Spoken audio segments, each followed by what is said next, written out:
So that post you put out on Instagram, like you haven't been happier since. Like Yeah. as good as a job is racing a bike around the world, it's pretty cool to just admit like I wasn't happy. I did try, I had cool teammates, but how cool is that to transition and so quickly be happy with your decision? Because I would say a vast majority, whether they're scared to get a job or not, they're not good at adjusting to a Yeah. life away from racing, and everyone putting you on a pedestal and free bikes and getting paid a lot of money and chefs and massage. Like you get spoiled. Let's put it Yeah. out there. Yeah. It is a cool, privileged, spoiled lifestyle. Yeah. Um, yeah. I think whenever people said like, "Oh, it's so cool you get to do this as a job," I would always say back, "Oh, it's cool you get to just ride because it's fun." Like I don't get to do that. Some of the time I just have to go ride because it is my job. Like so, I always hit it with that. But yeah, and the other thing is like with this job I have, like I'll work 40 hours a week, but I'll still actually do more riding than I would if I was at a World Cup because you don't really do that much riding. Like the whole week racing a World Cup, I would do less riding than what I do after work and on the weekends, like living at home and working 6 to 2. Well, that's a pretty cool trade job. I'd say I might consider a job if I can do 6 to 2 and then have the Yeah, have the after arvo off. afternoon nerve. How'd you get that right? That's good. Yeah, yeah. No, like just we're doing like commercial electrical and um, like a bit of a funny story how I got this job. I was just riding with like my friends who like work and own this electrical company I work for. Uh, and I was like, "Oh, I'm pretty bored. Like, you got any work going?" They're like, "Yeah, yeah. Like, come in. We got a big job on. Like, come labour." So I did that. Then I think after 2 days, they were like, "We'll just sign you up as an apprentice." And like in Australia, you do like an apprenticeship for 4 years to be like an electrician. So Is it that long? Four yeah, years? yeah. I think you can knock it off a bit quicker. But since I've like taken a bit more time off to like still go riding and stuff, it will take me about 4.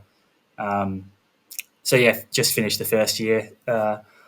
So yeah, quarter of the way through, but yeah, just started in a conversation like with my friends that have this company, and yeah, just ended up loving it.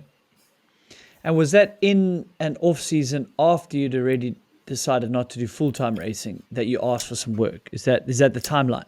Yeah, it was like the would have been about like May last year, and I was already like not doing a full World Cup schedule, like figuring out like maybe Crankworks, like half World Cup.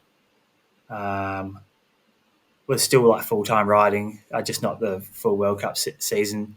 Um, and yeah, that just sort of fell into my lap, and I liked it. So just sort of like dropped it off, dropped more racing for this year, and just carried on working. Like just I didn't really feel like I ever like drew a line in the sand. It just sort of happened, and I liked it. So that yeah, the choice was sort of made like for me, I guess.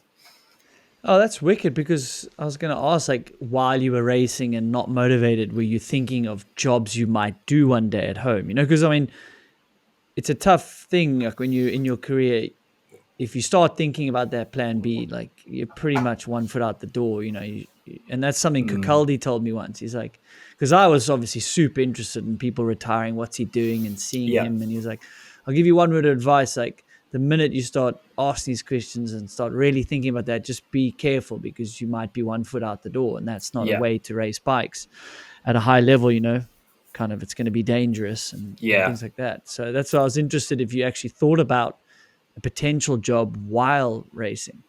yeah, yeah. I was definitely thinking about it, and then a couple of those last years, like the contract was a bit like um, is it going to come through or not? Like, and then it always did, but any of those years, like I would have been fine if the contract hadn't come through and I had to like look for something. So, and yeah, I never really knew like what exactly I was going to do. I didn't think I was going to work in the bike industry. Like, it's kind of hard. I think you've set up like the podcast and that's awesome, and like made your bike shop. But I think that sort of running a bike shop like in Australia or Africa, it's kind of hard because you're so far away from, like, you can't do what like Bryn Atkinson did. Like, what is he like testing like products and stuff? Like, it would be Yeah. hard to do here.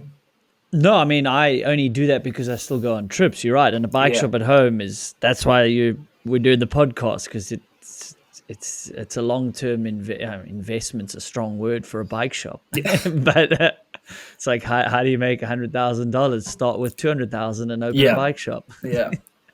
Something like that. Yeah. Yeah. So I never, I was like, I don't want to do like, like I just want to get another job and like enjoy that and just keep riding my bike. Like outside of that, like I don't need to work. I didn't need to work around bikes. So I knew that like the whole time really, that I wasn't going to try and like stay in the industry like forever as my job.